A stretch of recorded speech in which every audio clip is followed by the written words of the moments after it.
하느님이시요 사람이신 그리스도의 시. 새 동방 박사의 경배. 내 마음속에서 내게 알려주시는 분이 이렇게 말씀하신다.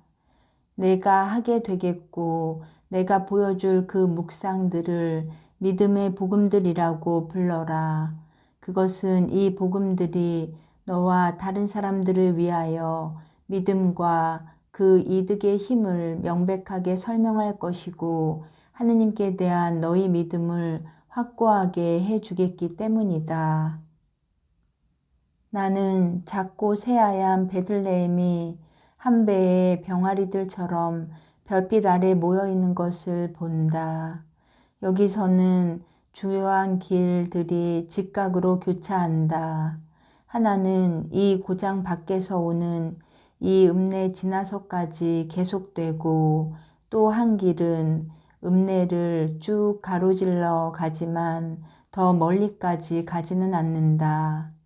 다른 작은 길들이 이 작은 도시 여기저기에 뚫려 있지만 우리가 구상하는 것과 같은 전체적인 계획의 흔적은 조금도 없고 높낮이가 여러 층으로 되어 있는 지면에 맞게 그리고 지면의 기복에 따라 또 건축하는 사람들의 변덕에 따라 여기저기에 배치되어 있는 집들에 맞게 뚫려 있다.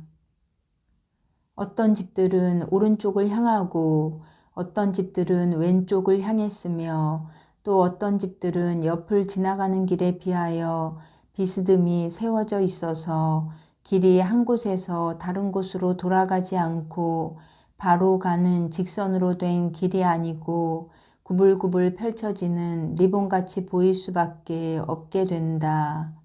이따금씩 작은 광장이 있는데 장터인 경우도 있고 샘이 있는 경우도 있고 때로는 무턱대고 세우는 집들 때문에 더 이상 아무것도 지을 수 없는 비뚤어진 부분으로 남아있는 경우도 있다. 내가 특별히 주의해야 할 것으로 생각되는 곳에 마침 이 불규칙적인 작은 광장 하나가 있다. 그 광장은 정사각형이거나 적어도 장방형이어야 할 것이다. 그런데 어떻게나 이상한 사다리꼴로 생겨 먹었는지 정점이 빗나간 예각의 삼각형이라고 할 만하겠다. 삼각형의 밑변인 제일 긴 변은 이 소도시에서 제일 넓고 낮은 건물이다. 밖에서 보면 지금은 닫혀있는 겨우 마차나 드나들 수 있는 대문 둘만이 있는 빤빤하고 아무 장식도 없는 높은 담이다. 이와는 반대로 안쪽에는 네모 반듯한 마당을 쭉 돌아가며 2층에 창문이 많이 나 있고 아래층에는 집과 쓰레기가 여기저기 널려 있고 말과 다른 짐승들에게 물을 먹이기 위한 수반들이 있는 마당 둘레로 회랑들이 보인다. 회랑의 촌스러운 기둥에는 짐승들을 매는 고리들이 있고 한쪽에는 양떼들과 타는 짐승들을 들여보내기 위한 넓은 헛간이 있다. 나는 여기가 베들레헴의 여관이라는 것을 알아차린다. 길이가 같은 다른 두 쪽에는 큰 집들과 작은 집들이 있는데 어떤 집들은 앞에 작은 정원이 있고 어떤 집들은 그렇지 않다. 그것은 그 집들 가운데 정면이 광장 쪽으로 향한 것도 있고 정면이 뒤쪽으로 향한 집들도 있기 때문이다. 더 좁은 다른 쪽, 그러니까 대상들의 숙소 맞은편에는 정면 한가운데에 2층 방들로 올라가는 바깥 계단이 달려있는 유일한 작은 집이 있다. 밤이 되었기 때문에 그 방들은 모두 닫혀 있다. 시간이 늦었기 때문에 거리에는 아무도 없다. 나는 동방의 하늘에 그렇게도 아름다운 별들이 총총 박힌 하늘에서 떨어지는 밤빛이 더 환해지는 것을 본다. 그 별들은 하도 살아있는 것 같고 하도 커서 아주 가까운 것 같이 보이고 거기까지 가서 비단결 같은 하늘에서 빛나는 저 꽃들을 만지기가 쉬울 것 같이 생각될 지경이다. 나는 빛이 이렇게 더 환해지는 원인을 알아보려고 눈을 쳐든다. 마치 작은 달과 같고 보통 크기가 아닌 별 하나가 베들레헴의 하늘로 다가온다. 다른 별들은 마치 여왕의 시중을 드는 시녀들과도 같이 슬그머니 물러나서 그 별을 지나보내는 것 같다. 그만큼 그 별의 광채는 다른 별들을 능가하고 보이지 않게 한다. 안쪽에서 태양이 비추고 있는 엄청나게 크고 밝은 청옥 같은 덩어리에서 빛나는 항적이 시작되는데 거기에는 엷은 청옥빛이 우세한 가운데 황옥의 황금빛, 벽옥의 초록빛, 담백석의 유색 산광을 띤 빛, 홍옥들의 빨간빛, 자수성의 부드러운 섬광이 한데 섞여 있다. 살아있는 것 같이 빠르고 물결치는 것 같은 움직임으로 하늘을 두루 달리는 이 항적에는 이 세상의 모든 보석이 들어있다. 그러나 돋보이는 빛깔은 별덩어리에서 비오듯 쏟아지는 저 빛깔이다. 구세주의 요람인 베들레헴의 집들과 거리들과 땅을 내려와서 하늘색을 띤 은빛으로 물들이는 천국의 빛깔 같은 엷은 청옥색이다. 이제는 우리에게 있어서 하나의 농촌 추락에 지나지 않을 보잘것없는 소도시가 아니다. 모든 것이 은으로 되어 있는 동화의 환상적인 도시이다. 샘과 수조의 물은 액체로 된 금강석과 같다. 더 강렬한 광채로 반짝이면서 별은 광장의 좁은 쪽에 있는 작은 집 위에 멎는다. 그 집 사람들도 베들레헴의 주민들도 문을 닫은 집에서 자고 있기 때문에 그 별을 보지 못한다.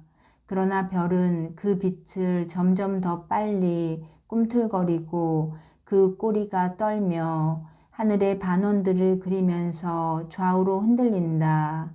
하늘은 그 별이 이끌고 가는 천체들의 무리로 인하여 또한 마치 다른 별들에게 기쁜 말을 전해주려는 듯이 그 위에서 수없이 많은 빛깔로 빛나는 보석과 같은 별들의 무리로 전체가 밝게 빛난다. 그 작은 집은 진주로 된 이 액체와 같은 불로 완전히 감싸졌다. 평면으로 된 작은 지붕과 우중충한 돌로 된 층계와 작은 문이 온통 금강석과 진주가루를 뿌린 수는 덩어리와 같다. 어떤 왕의 궁전에도 하느님의 어머니이신 어머니께 봉사하기 위해 내려오는 천사들의 발을 받기 위하여 만들어진 층계와 같은 층계가 전에도 없었고 후에도 없을 것이다. 티 없는 동정녀의 그 작은 발들은 이 눈부신 흰빛 위에 놓일 수 있다. 하느님의 옥좌의 단 위에 놓이기로 되어 있는 그의 작은 발들은 거기에 놓일 수가 있는 것이다. 그러나 동정녀는 이 성경을 도무지 모른다. 마리아는 하느님이신 아들의 요람 곁에서 깨어 있으면서 기도를 드린다. 그의 영혼에는 그 별이 물건들을 아름답게 꾸미는 그 광채를 능가하는 광채를 가지고 있다. 간선도로에서 행렬이 하나 나아온다.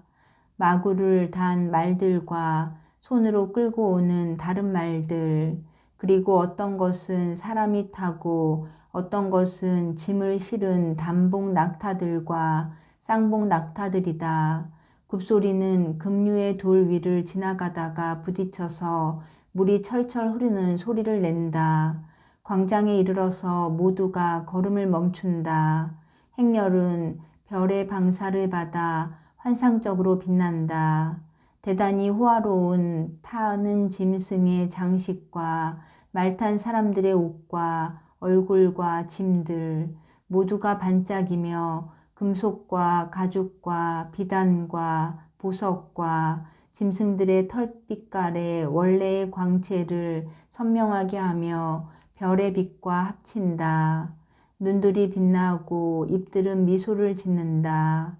그것은 그들의 마음속에 또 다른 광채가, 즉 초자연적인 기쁨의 광채가 빛나기 시작했기 때문이다.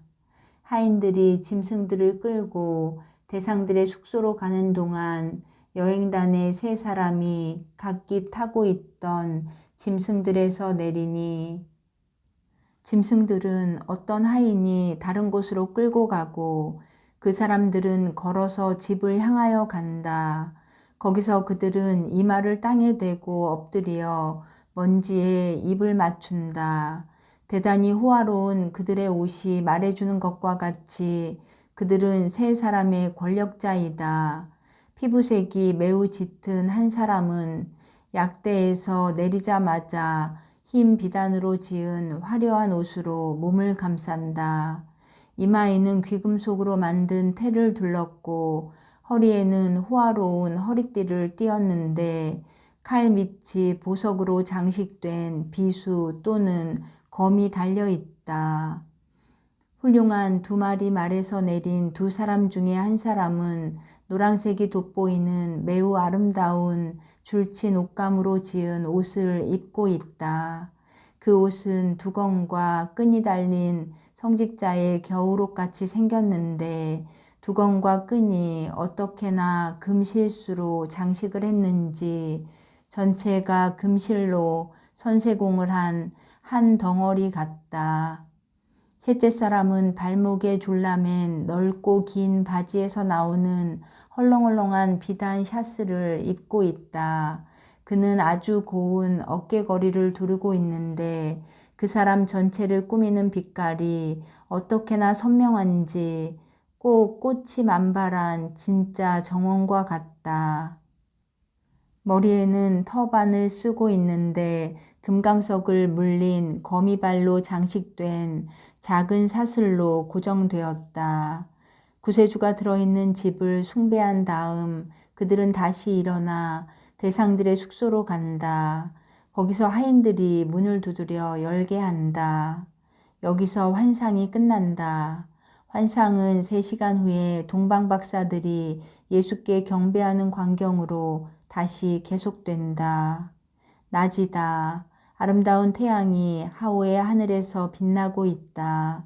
새 동방박사의 하인 한 사람이 광장을 건너질러 작은 집에 작은 층계를 올라가서 집으로 들어갔다가 나와서 여관으로 돌아간다. 새 동방박사가 각기 자기 하인을 뒤따르게 하고 나온다. 그들은 광장을 건너간다. 드물게 지나가는 행인들이 점잖게 아주 천천히 지나가는 위험 있는 사람들을 쳐다보려고 머리를 돌린다. 하인이 왔던 것과 세 사람이 오는 것 사이에는 한 15분 착실히 지났다. 그래서 작은 집에 사는 사람들은 손님을 맞이할 준비를 할 시간이 있었다. 손님들은 지난밤보다도 더 호화로운 옷을 입고 있다. 비단이 빛나고 보석들이 반짝이고 훨씬 더 귀중한 거북 등딱지를 점점이 박은 값비싼 깃털 장식이 터반을 쓴 사람의 머리 위에서 반짝이고 있다. 하인 한 사람이 전체에 상감세공을 한 궤를 들고 있는데 그 금속 장식은 끌로 새긴 금으로 되어 있다. 둘째 하인은 매우 섬세하게 만든 잔을 들고 있는데 그 잔에는 끌로 새긴 뚜껑이 덮여 있다. 셋째 하인은 역시 금으로 만든 넓고 낮은 일종의 항아리를 들고 있는데 꼭대기에 금강석이 박힌 피라미드형의 뚜껑이 달려 있다. 하인들, 특히 궤를 든 하인이 그것들을 들고 있기가 힘들어하는 것을 보면 그 물건들이 무거운 모양이다. 세 사람은 층계를 올라가서 들어간다. 그들은 길에서 집 뒤로 가는 방으로 들어간다. 해쪽으로 열린 창문으로 해서 뒤쪽에 있는 작은 정원이 보인다. 다른 두 쪽 벽에 있는 문들이 열리면서 집주인들이 내다본다. 중년 남자, 여자, 그리고 서너 명의 어린이들이다. 마리아는 아기를 안고 앉아있는 요셉은 곁에 서 있다. 마리아는 아기를 안고 앉아있고 요셉은 곁에 서 있다. 그러나 마리아도 새 동방박사가 들어오는 것을 보고는 일어나서 몸을 굽혀 인사한다. 마리아는 온통 흰옷을 입었다. 목 아래에서 발까지, 어깨에서 가는 손목까지 몸을 감싼 단순한 흰옷을 입은 자태가 참으로 아름답다. 따내린 금발이 얹힌 머리와 흥분으로 인하여 더 선명한 분홍빛을 띤 얼굴과 부드럽게 미소 짓는 눈과 하느님께서 당신들과 함께 계시기를 바랍니다 하고 인사하려고 벌어지는 입이 정말 아름답다. 새 동방박사는 한동안 어리둥절해 있다. 그러다가 앞으로 나아가 그의 발 앞에 엎드리며 앉으라고 청한다. 그들은 앉지 않는다. 마리아가 권하는데도 앉지 않는다. 그들은 발 뒤꿈치에 의지하여 꿇어 있다. 뒤에는 새 하인들이 역시 무릎을 꿇고 있다. 그들은 바로 문지방 뒤에 있는데 그들이 들고 있던 세 가지 물건을 그들 앞에 내려놓고 기다린다. 새 현자는 아기를 들여다본다. 아기가 어떻게나 활발하고 튼튼한지 9달에서 1살쯤 되어 보인다. 아기는 엄마의 가슴에 안겨 있다. 아기는 미소를 지으며 작은 새소리와 같은 목소리로 중얼거린다. 엄마처럼 흰옷을 입고 발에는 조그마한 샌들을 신었다. 매우 간단한 작은 옷인 내리다지인데 끊임없이 움직이는 작은 발과 무엇이든지 잡으려고 하는 포동포동한 손이 옷 밖으로 나와 있고 특히 아주 예쁜 작은 얼굴이 나와 있다. 얼굴에서는 짙은 파란 눈이 빛나고 웃을 때면 양쪽에 볼 우물이 생기고 처음으로 난 작은 이들을 드러내 보이는 입이 빛난다. 잘게 굽슬굽슬한 머리는 어떻게나 빛나고 너울너울한지 꼭 금가루 같이 보인다. 제일 나이 많은 현자가 모두를 대표해서 말한다. 그는 지난 12월 어느 날 밤 그들은 새 별 하나가 하늘에 이상한 광채를 띠고 나타난 것을 보았다고 마리아에게 설명한다.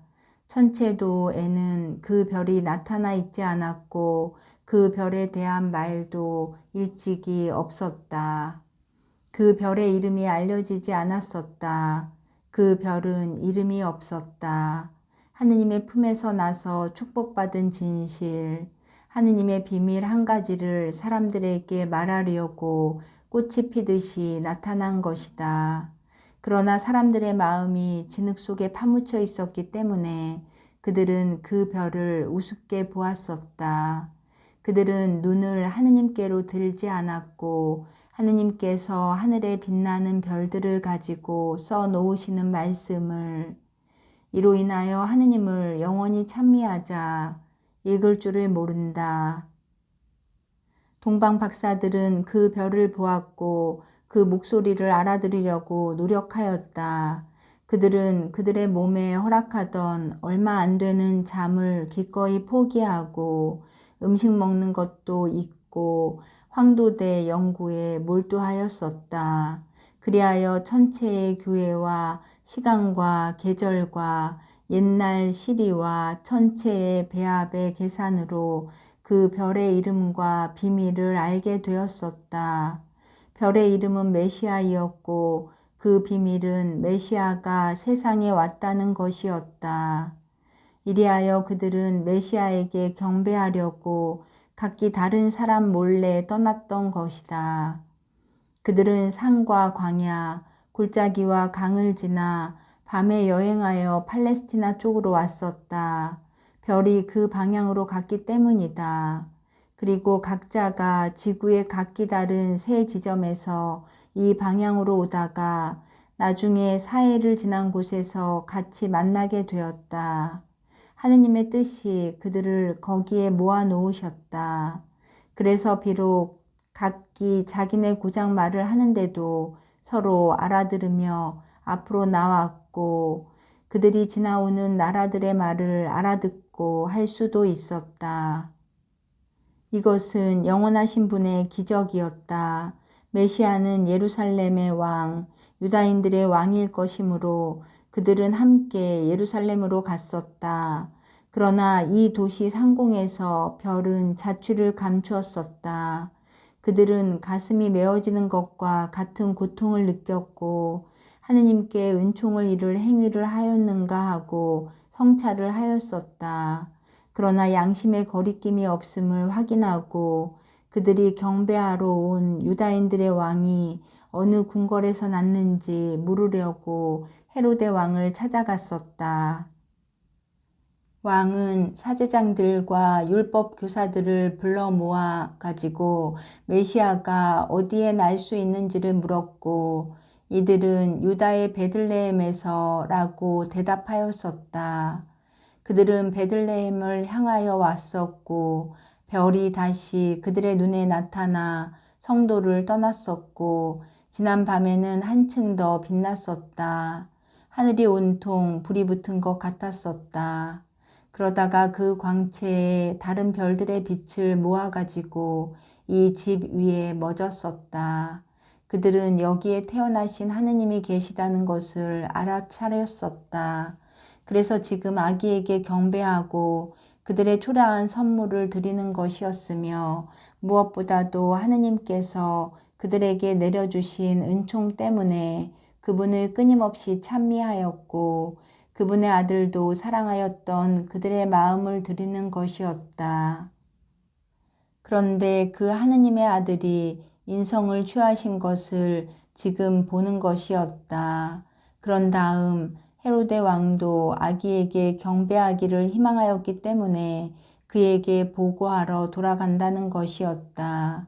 여기 임금님이 차지하기에 마땅한 황금과 하느님께 적합한 유향과 아기 어머니, 여기에 또 하느님이신 당신의 갓난아기가 사람이기도 하고 그래서 그의 인간의 육체와 생활로 죽음의 쓰라림과 피할 수 없는 법칙을 경험할 것이므로 동시에 모략도 있습니다.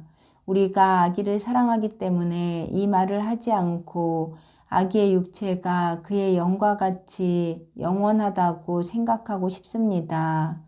그러나 아기 어머니, 당신의 아들인 이 아기는 구세주이고 하느님의 그리스도이며 이 이후로 세상을 구원하기 위하여 세상의 죄를 짊어져야 할 터인데 그 죄의 벌 중에 하나가 죽음입니다.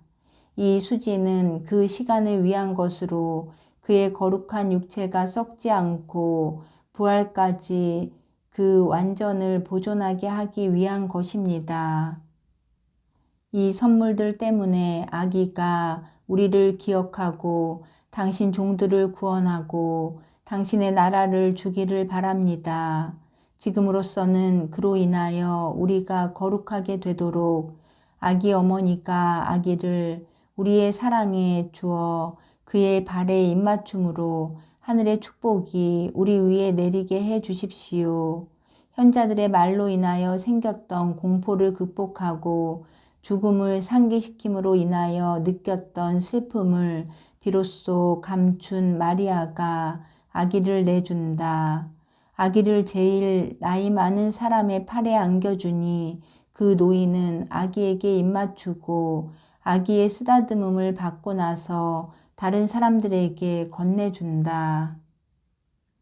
예수는 방글거리며 세 사람의 가는 사슬과 가장자리 술 장식을 가지고 논다. 아기는 노랗고 반짝거리는 물질이 가득 찬 뚜껑 열린 보석 상자를 신기한 듯이 내려다본다. 모략 그릇의 뚜껑의 금강석에 햇빛이 비치며 무지개가 생기는 것을 보고 웃는다. 그런 다음 세 사람은 아기를 어머니에게 돌려주고 일어선다. 마리아도 일어선다. 제일 젊은 동방 박사가 그의 하인에게 나가라는 명령을 내린다. 그러자 이들은 양쪽에서 몸을 굽혀 인사한다. 세 사람은 아직 좀 더 말을 한다. 그들은 차마 이 집을 떠날 결단을 내리지 못한다. 감격의 눈물이 모든 사람의 눈에 보인다. 마침내 그들은 마리아와 요셉의 배웅을 받으며 문 쪽으로 향한다. 아기는 내려서 세 사람 중에서 제일 나이 많은 사람의 손을 잡으려고 하였다. 이렇게 한 손은 어머니의 손에 또 한 손은 현자의 손에 잡혀서 걷는데 현자는 아기의 걸음을 인도하느라고 몸을 구부린다.